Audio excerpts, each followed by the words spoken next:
শীত আসলেই আশেপাশে বিয়ের বাড়ির ধুম পড়ে যায়, আনন্দ ফুর্তি সবকিছুই শীতের সিজনে অনেক ভালো জমে। গরমের মধ্যে তো গরমে সবাই অস্থির হয়ে যায়। এখন তো চারপাশে বিয়ের বাড়ির অনুষ্ঠানই চলছে।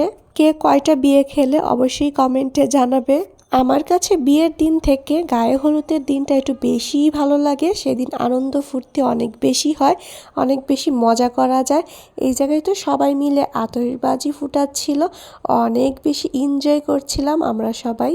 কনেপক্ষকে রিসিভ করার জন্য সবাই অপেক্ষা করছিল। এই সময় এগুলো আতশবাজিগুলো ফুটানো হচ্ছিল, অনেক বেশি ভালো লাগছিল।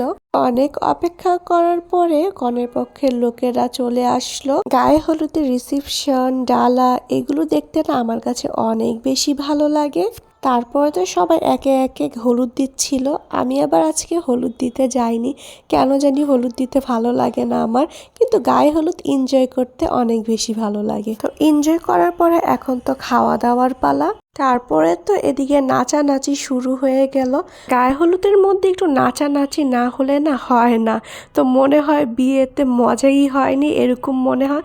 আমরা বেশ দূরেই বসেছিলাম, কিন্তু একটু দেখতে সমস্যাই হচ্ছিল। আর এদিকে তো সবাই ছবি তুলছিল স্টেজে বসে বসে। আমার তো এত ছবি তুলতে ভালো লাগে না, আমার একটু ভিডিও করতে ভালো লাগে। তো আমি বসে বসে ভিডিও করছিলাম। এটা ছিল আরেক দিনের ভিডিও। আজকে ছিল বিয়ের দাওয়াত, তো সেদিন এটা ছিল অন্য আরেকজনের বিয়ের দাওয়াত। তো ভাবলাম এটার মধ্যে অ্যাড করে দেই। তো বিয়ের দাওয়াত খেতে আসলে অনেক মানুষের সাথেই কিন্তু দেখা হয়ে যায়। একসাথে অনেক আড্ডা গল্প সব কিছুই কিন্তু বিয়ের দাওয়াতগুলোতে আসলে হয়। অনেকে এরকম হয় অনেক বছর ধরে দেখি না, তাদের সাথেও কিন্তু দেখা হয়ে যায়।